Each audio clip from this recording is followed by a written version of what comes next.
buonasera da Sicilia 24, le principali notizie. A Catania, rissa e coltellata in corso Sicilia, ferito al volto e alle braccia un ventenne egiziano, sarebbe stato colpito al culmine di una lite, forse per una questione di parcheggi. C'è un fermato. Giovane donna in scooter si schianta e muore sulla circonvallazione di Catania, la procura apre un'inchiesta, si ipotizza l'omicidio stradale. Spaccio di hashish e cocaina, droghe e telefonini in carcere con i droni, a Gela 15 persone in affari con il clan Rinzi-Villo sono state arrestate dai carabinieri. Ponte sullo Stretto e lavori finanziati con il PNRR tra i possibili oggetti di infiltrazioni mafiose. Il procuratore di Messina, D'Amato, lo ha confermato chiedendo rinforzi per gli uffici giudiziari. Carlo Calenda a Palermo, il leader di Azione, attacca ancora Schifani, non io ma lui con le sue nomine, offende la Sicilia. Riporta al proprietario il portafoglio smarrito, il gesto di Samba, un venditore ambulante senegalese. I miei genitori mi hanno educato così, quello che non è tuo non ti tocca. Calcio, il Palermo al lavoro in vista del match di venerdì sera al Barbera contro il Bari, prevendita a gonfie vele e tanto entusiasmo tra i tifosi. Serie C, il Catania prepara la gara del Massimino contro il Sorrento, con lo sguardo all'infermeria, diversi assenti per infortunio, ma torna a disposizione Quaili dopo la squalifica.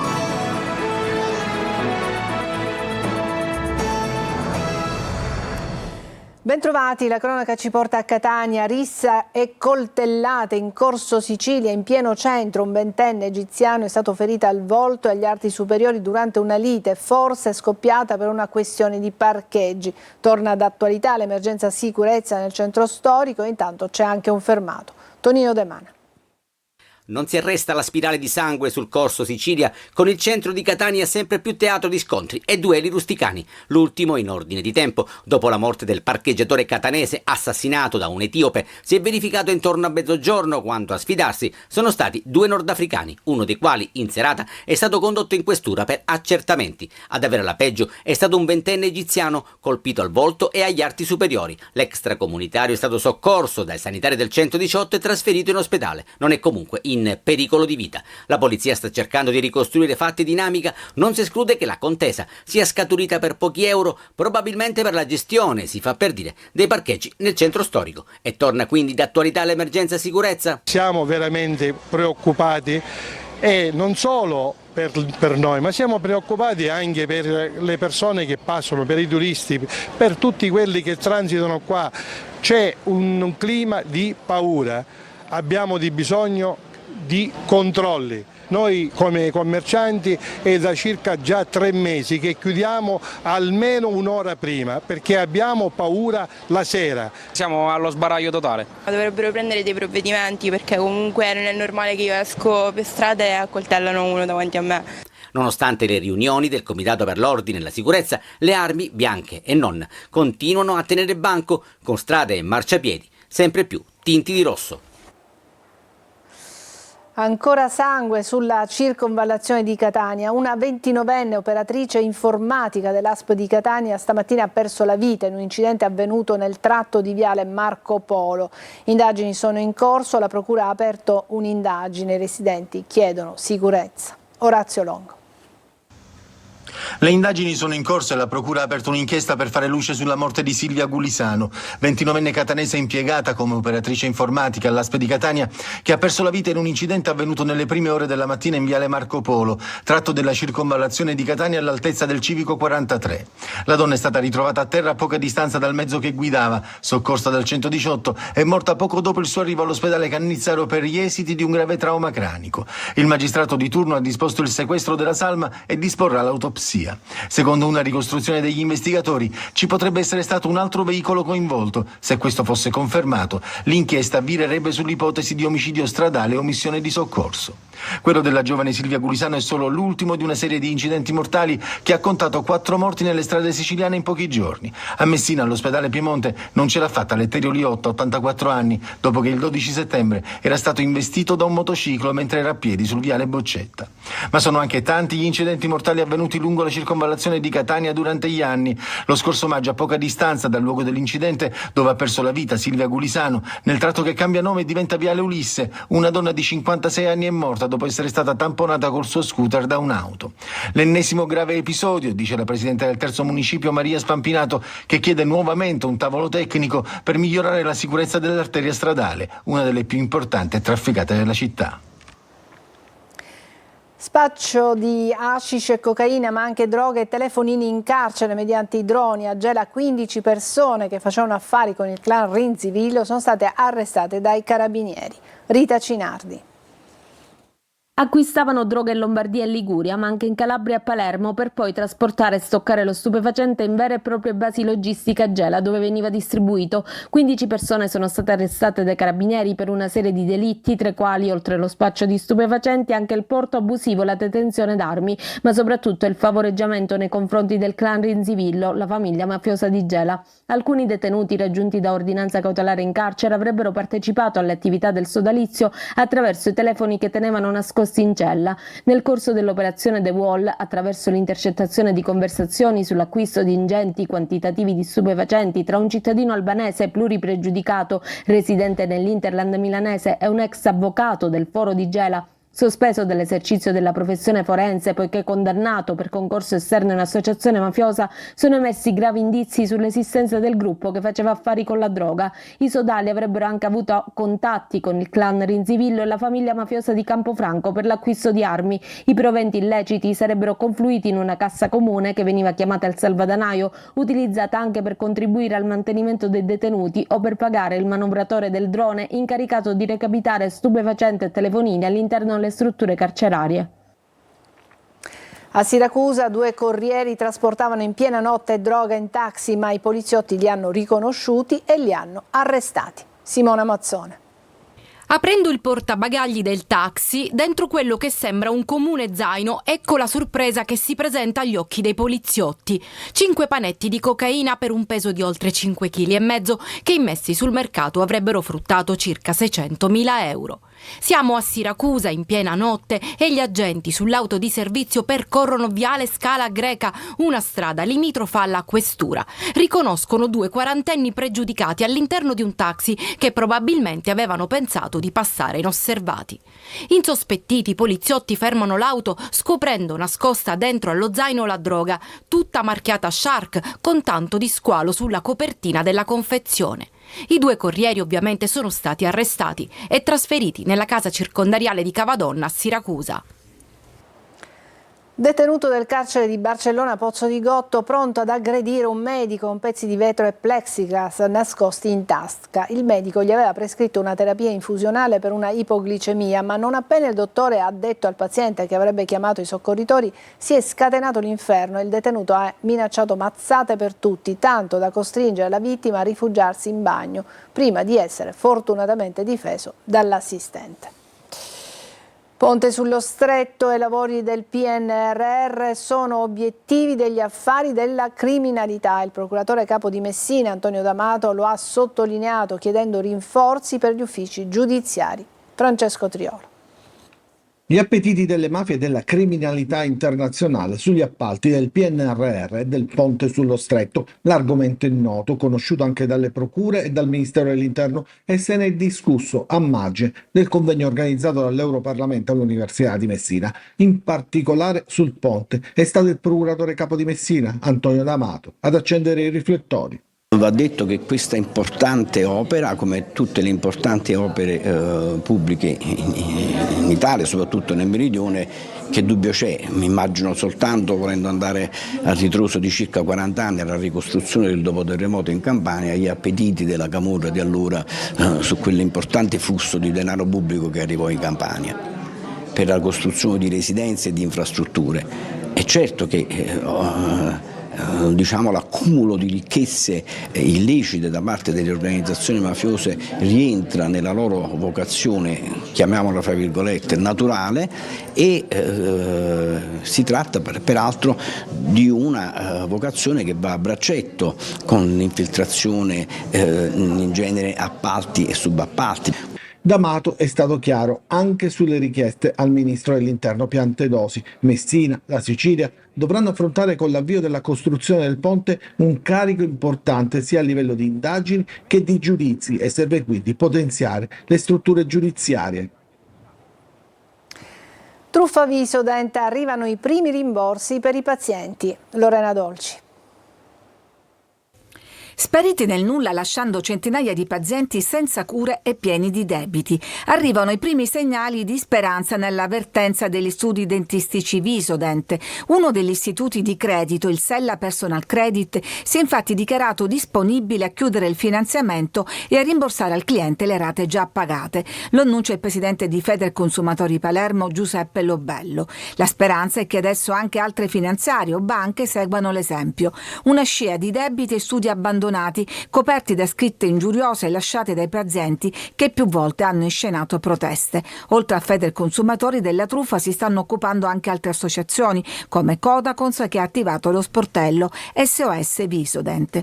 Dietro il marchio c'è un dedalo di società che porta ad un gruppo spagnolo non nuovo a reati di frode e riciclaggio. Sulla vicenda Visodent la Procura di Catania ha già aperto un fascicolo. Altri tribunali, tra cui quello di Palermo, stanno attendendo le informative finali delle forze di polizia per aprire un'inchiesta sulla base delle numerose denunce arrivate in questi mesi.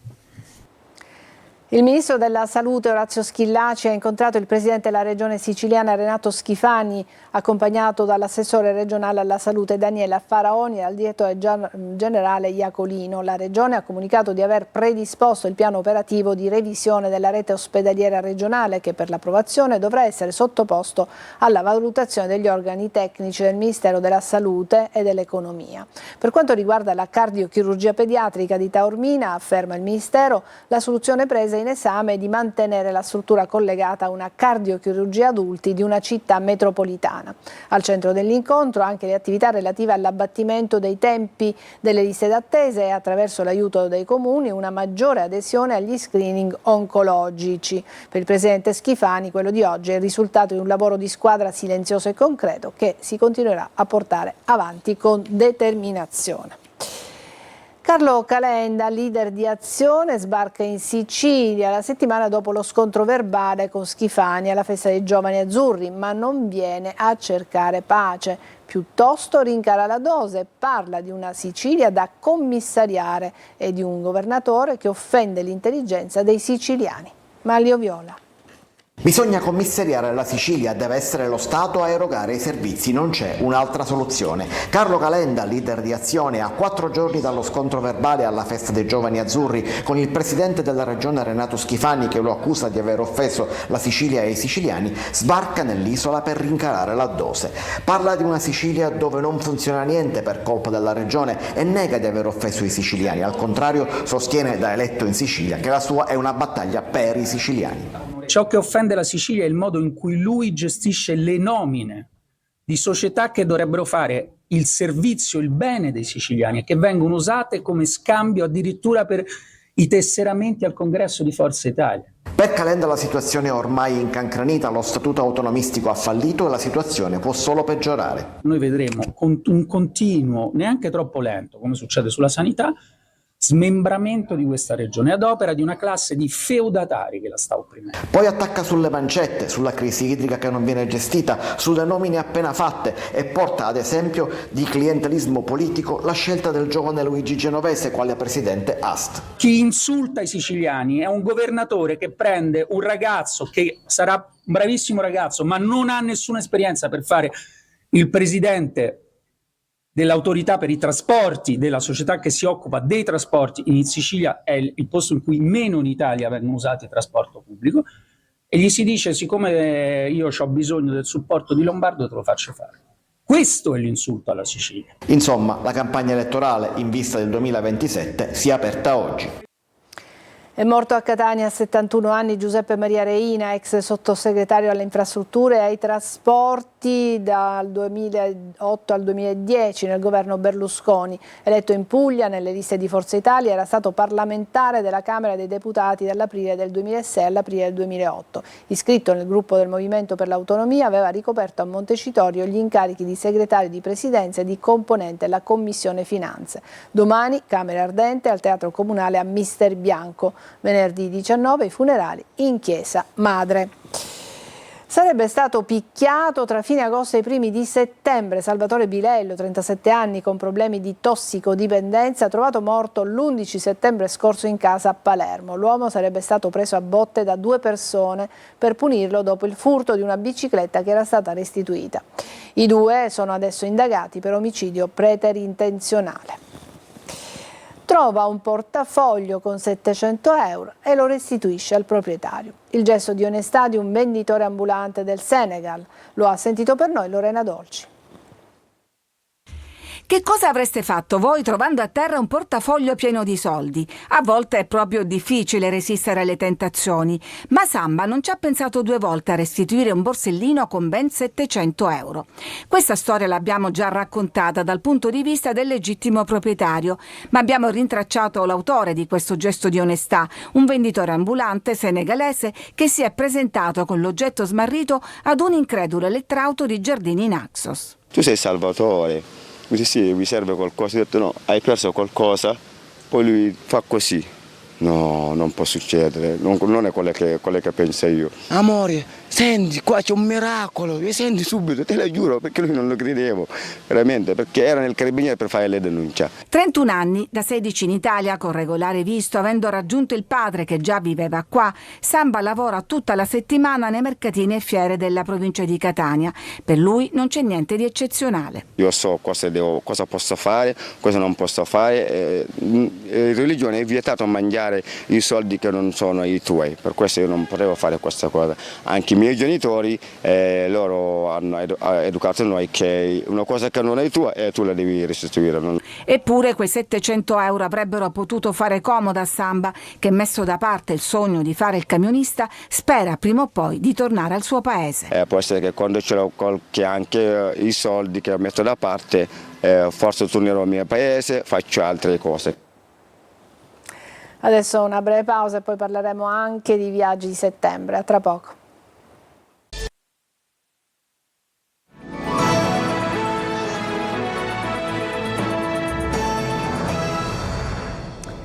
A Catania è presentata McFruit 2026 che si terrà a Rimini dal 21 al 23 aprile 2026. Tante le eccellenze siciliane in vetrina. Tonino De Mana. Avocado e mango in copertina, le eccellenze siciliane in vetrina. È stata presentata a Catania l'edizione 2026 di McFruit, la fiera della filiera internazionale dell'ortofrutta che si svolgerà a Rimini dal 21 al 23 aprile 2026. La città romagnola sarà un luogo dove presentare quello che l'Italia sa fare e offrire nel settore ortofrutticolo, confrontandosi con il mondo intero per la presenza in questa manifestazione di tante imprese e nazioni estere. Un motivo di vanto per il ministro all'agricoltura e sovranità alimentare Francesco Lollobrigida, intervenuto dal Sudafrica con un videomessaggio. È una grande vetrina che ho avuto modo di apprezzare in tutte le edizioni a cui ho potuto partecipare, un luogo nel quale c'è l'occasione di tante nazioni di conoscere quello che l'Italia sa fare ed offrire, ma anche per altre nazioni di valorizzare i loro prodotti. Sicilia, terra di sole, mare e agrumi. Per il Consorzio di tutela Arancia Rossa di Sicilia è un punto di incontro molto utile con i buyers, con i consumatori e con tanta gente che viene da tutto il mondo e da tutta Europa, quindi è una fiera molto importante e quest'anno lo sarà sicuramente ancora di più. Agrumi, pistacchi, fichi d'India, pomodori, vini, uva, capperi, la lista DOP cresce di anno in anno con la Sicilia sempre più protagonista a tavola e non solo. Spiagge meno affollate, clima estivo e ancora eventi e sagre in numerosi comuni. La Sicilia si piazza in vetta alle mete preferite per le vacanze di settembre. Veronica Barbarino. Mentre le famiglie con figli si preparano alla scuola e chi è riposata ad agosto è pronto a tornare al lavoro, oltre 10 milioni di italiani in queste settimane sono in vacanza. Un flusso in crescita rispetto allo scorso anno, che consagra settembre il mese delle vacanze consapevoli. Secondo un'indagine di Confcommercio, infatti, ad incoraggiare la scelta della bassa stagione, il minor affollamento delle località turistiche e i prezzi più convenienti, oltre a un ricco calendario di eventi e sagre. La Sicilia Sicilia si piazza ai primi posti con le alte temperature di questi giorni e il sole che continua a riscaldare città d'arte e spiagge. Ragusa si conferma tra le mete preferite. Noi registriamo un aumento di circa il 10% rispetto allo scorso anno, con una presenza di italiani che è in lieve aumento. Nel nostro caso la gran parte dei viaggiatori non provengono dal mercato italiano, sono per lo più turisti provenienti da Stati Uniti, Francia e Germania. Questi sono i nostri principali mercati. Ciononostante stiamo notando un aumento considerevole di presenze anche di italiani durante questo periodo. Questo non fa che confermare che la Sicilia può sfruttare questo mese per trasformarlo in una vera e propria seconda estate, quindi che può perdurare anche nel mese di ottobre e perché no anche nella prima parte di novembre. È la fotografia di un'Italia a cui piace viaggiare anche fuori dall'alta stagione e che rende sempre più concreta la destagionalizzazione del turismo, la vera sfida del settore. Breve pausa e poi il calcio.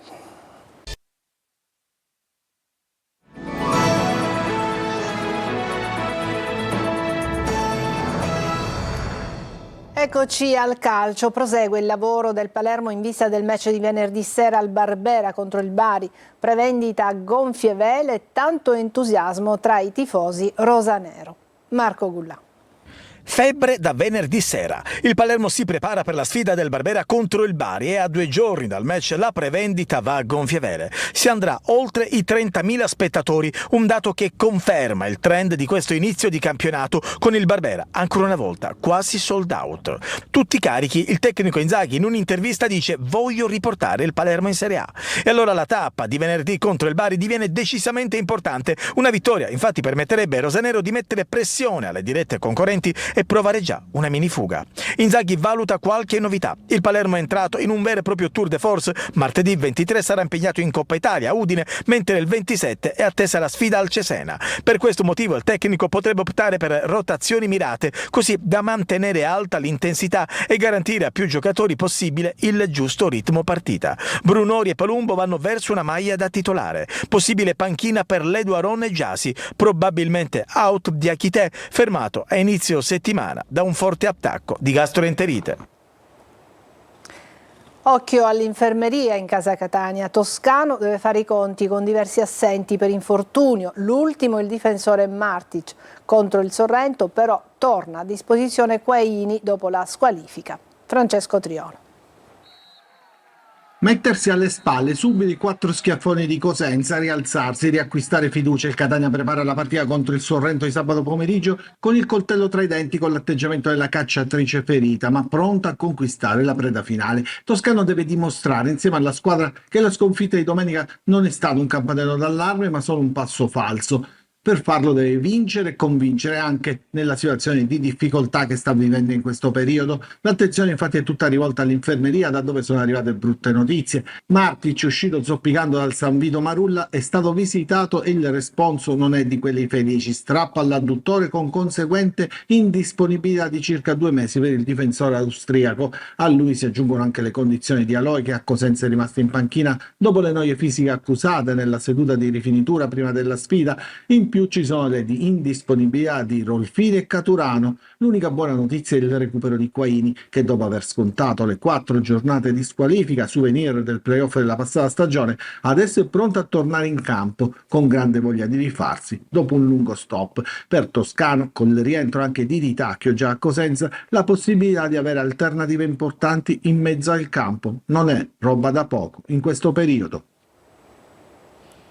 È tutto per questa edizione di Sicilia 24, grazie per averci seguito, buona serata.